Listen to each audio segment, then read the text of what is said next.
कि मुझे आप लोगों से मिलने का अवसर मिला है। 3 दिनों तक यहाँ अनेक सेशन होने वाले हैं।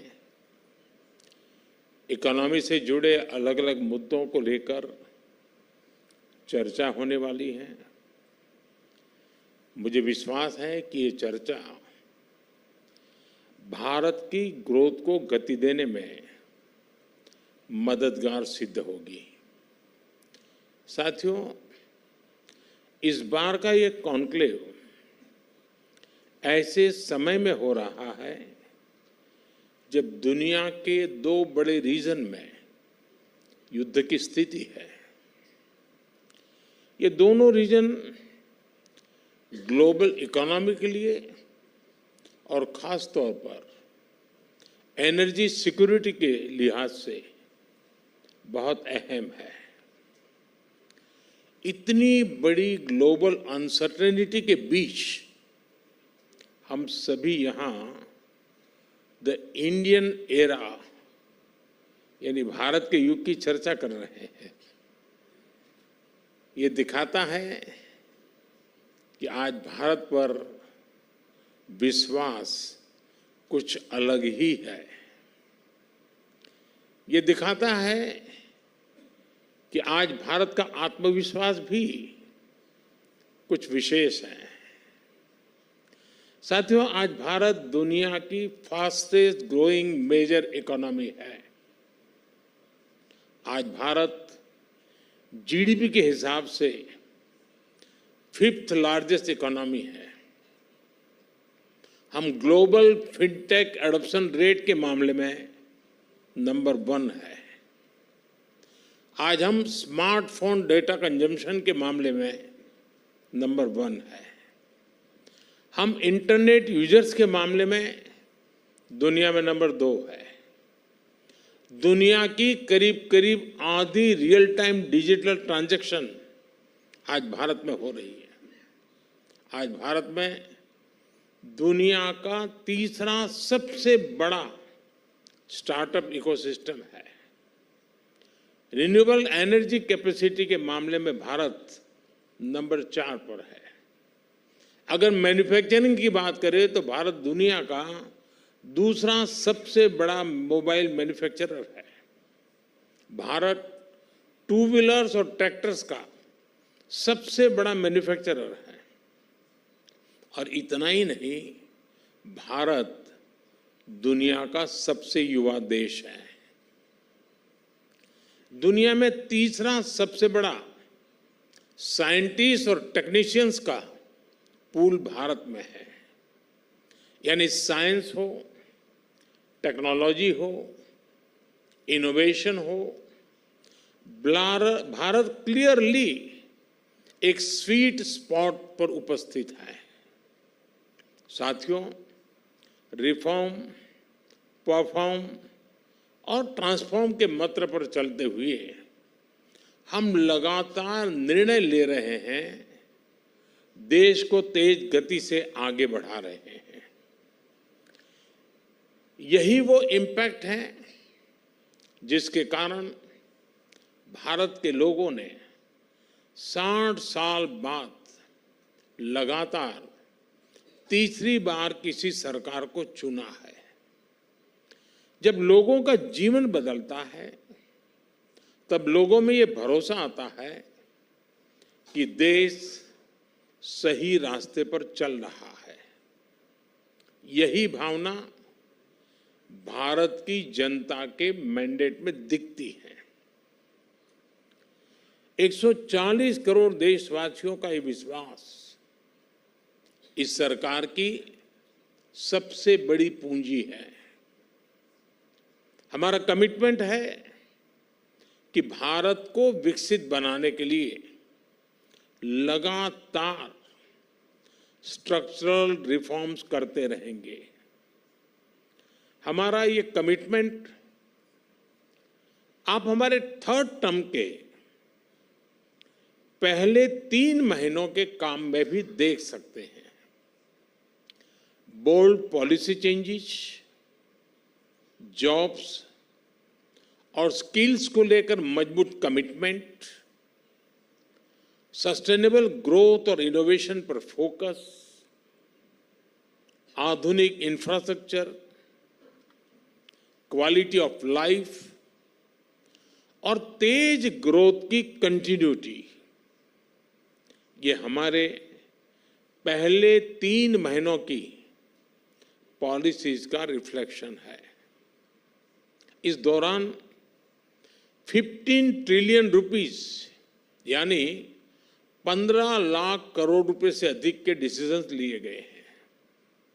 इन्हीं 3 महीनों में भारत में अनेक मेगा इंफ्रास्ट्रक्चर प्रोजेक्ट्स पर काम शुरू हुआ है। हमने देश में 12 इंडस्ट्रियल नोड्स बनाने का भी निर्णय लिया है। हमने देश में 3 करोड़ नए घर बनाने को भी मंजूरी दी है। साथियों, भारत की ग्रोथ स्टोरी का एक और नोटेबल फैक्टर है और वो है इंक्लूसिव स्पिरिट। पहले सोचा जाता था कि ग्रोथ होती तो है, इनइक्वालिटी असमानता भी साथ ही बढ़ती है, लेकिन भारत में इसके विपरीत हो रहा है। भारत में ग्रोथ के साथ इंक्लूजन भी हो रहा है। इसी का परिणाम है कि पिछले 10 साल में 250 मिलियन यानी करीब करीब 25 करोड़ लोग गरीबी से बाहर निकले हैं। भारत की तेज प्रगति के साथ हम ये भी सुनिश्चित कर रहे हैं कि इनइक्वालिटी कम हो, विकास का लाभ सभी तक पहुंचे। साथियों, आज भारत की ग्रोथ को लेकर जो भी प्रेडिक्शन हो रही है, उनका कॉन्फिडेंस भी बताता है कि भारत किस दिशा में है। यह पिछले कुछ हफ्तों और महीनों के आंकड़ों में भी देख सकते हैं। पिछले साल हमारी इकोनॉमी ने हर प्रेडिक्शन से बाहर कहीं बेहतर किया। वर्ल्ड बैंक हो, IMF हो, मूडीज हो, सभी ने भारत से जुड़े फोरकास्ट को अपग्रेड किया है।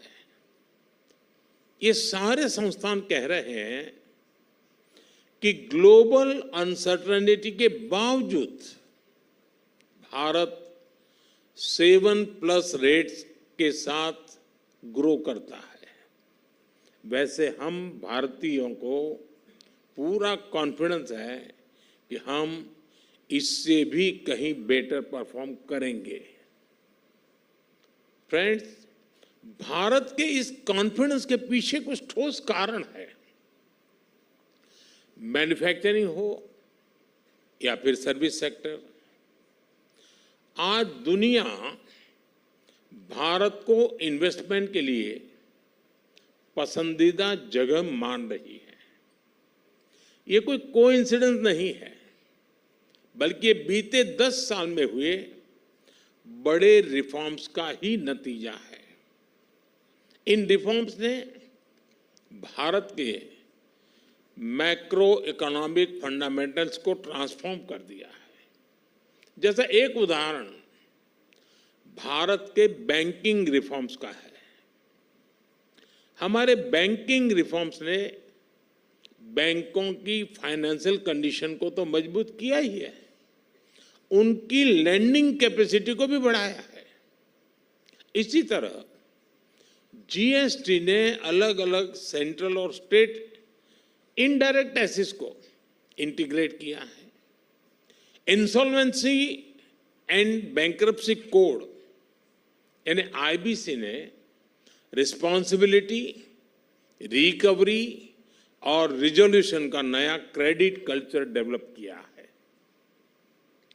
भारत ने माइनिंग, डिफेंस, स्पेस जैसे अनेक सेक्टर्स को प्राइवेट प्लेयर्स के लिए, हमारे यंग एंटरप्रेन्योर्स के लिए खोला है।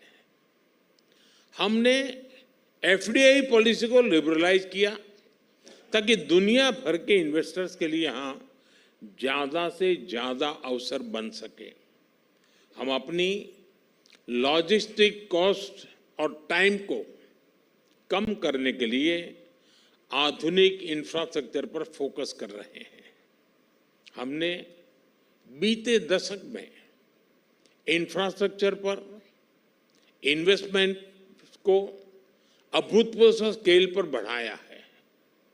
साथियों, भारत ने प्रोसेस रिफॉर्म्स को सरकार की कंटिन्यूअस एक्टिविटीज का हिस्सा बनाया है। हमने 40,000 से ज्यादा कंप्लायंसेस को खत्म किया। कंपनीज एक्ट को डीक्रिमिनलाइज किया। ऐसे दर्जनों प्रोविजंस थे जिसके कारण पहले बिजनेस मुश्किल था, हमने उनमें बदलाव किया। कंपनी स्टार्ट करने, बंद करने, क्लियरेंस को आसान बनाने के लिए नेशनल सिंगल विंडो सिस्टम शुरू किया गया। अब हम राज्य स्तर पर प्रोसेस रिफॉर्म को गति देने के लिए राज्य सरकारों को प्रोत्साहित कर रहे हैं। साथियों, भारत में मैन्युफैक्चरिंग को गति देने के लिए हम प्रोडक्शन लिंक इंसेंटिव लेकर आए हैं। इसका इम्पैक्ट आज बहुत सारे सेक्टर्स में दिख रहा है। अगर मैं बीते 3 साल में ही पीएलआई के इम्पैक्ट की बात करूं तो करीब 1.25 ट्रिलियन यानी 1.25 लाख करोड़ रुपए का इन्वेस्टमेंट आया है। इससे करीब 11 ट्रिलियन यानी 11 लाख करोड़ रुपए का प्रोडक्शन और सेल्स हुई है। स्पेस और डिफेंस सेक्टर में भी आज भारत की ग्रोथ शानदार है। इन दोनों सेक्टर्स को ओपन किए अभी ज्यादा टाइम नहीं हुआ है। स्पेस सेक्टर में 200 से ज्यादा स्टार्टअप्स आ चुके हैं। आज हमारी टोटल डिफेंस मैन्युफैक्चरिंग का 20% कंट्रीब्यूशन हमारी प्राइवेट डिफेंस कंपनियों का है। साथियों, इलेक्ट्रॉनिक सेक्टर की ग्रोथ स्टोरी तो और भी अद्भुत है। 10 साल पहले तक भारत ज्यादातर मोबाइल फोन का बड़ा इंपोर्टर था। आज 330 मिलियन यानी 33 करोड़ से ज्यादा मोबाइल फोन भारत में बन रहे हैं। यानी आप कोई भी सेक्टर देख लें, आज भारत में इन्वेस्टर्स के लिए इन्वेस्टमेंट्स और इन्वेस्टमेंट पर ज्यादा रिटर्न के बेहतरीन मौके हैं। साथियों, आज भारत का फोकस एआई और सेमीकंडक्टर जैसी क्रिटिकल टेक्नोलॉजीज पर भी है। इनमें हम काफी ज्यादा इन्वेस्टमेंट कर रहे हैं। हमारे एआई मिशन से एआई के क्षेत्र में रिसर्च और स्किल्स दोनों में वृद्धि होगी। इंडिया सेमीकंडक्टर मिशन के कारण 1.5 ट्रिलियन रुपए यानी 1.5 लाख करोड़ रुपए का इन्वेस्टमेंट हो रहा है। बहुत जल्द ही भारत के 5 सेमीकंडक्टर प्लांट्स दुनिया के कोने कोने में मेड इन इंडिया चिप्स पहुंचाने लगेंगे। फ्रेंड्स, आप सभी जानते हैं कि भारत एफोर्डेबल इंटेलेक्चुअल पावर का सबसे बड़ा सोर्स है। इसकी गवाही दुनिया भर की कंपनियों के 1700 से अधिक ग्लोबल कैपेबिलिटी सेंटर्स है जो आज भारत में काम कर रहे हैं। इनमें 2 मिलियन यानी 20 लाख से ज्यादा भारतीय नौजवान दुनिया को हाईली स्किल्ड सर्विस दे रहे हैं। आज भारत अपने इस डेमोग्राफिक डिविडेंड पर अभूतपूर्व रूप से फोकस कर रहा है और इसके लिए एजुकेशन, इनोवेशन, स्किल्स और रिसर्च पर खास ध्यान दिया जा रहा है। हमने न्यू नेशनल एजुकेशन पॉलिसी बनाकर इस क्षेत्र में बहुत बड़ा रिफॉर्म किया है। बीते 10 साल में हर हफ्ते एक नई यूनिवर्सिटी और हर दिन 2 नए कॉलेज खोले गए हैं। इन 10 सालों में हमारे यहाँ मेडिकल कॉलेजों की संख्या 2 गुनी हो गई है और साथियों, क्वांटिटी ही नहीं बल्कि हम क्वालिटी एजुकेशन पर भी उतना ही बल दे रहे हैं। इसलिए ही बीते 10 साल में क्यूएस वर्ल्ड यूनिवर्सिटी रैंकिंग में भारतीय इंस्टीट्यूशंस की संख्या 3 गुना से ज्यादा हो चुकी है। इस साल के बजट में हमने करोड़ों युवाओं की स्किलिंग और इंटर्नशिप के लिए स्पेशल पैकेज अनाउंस किया है।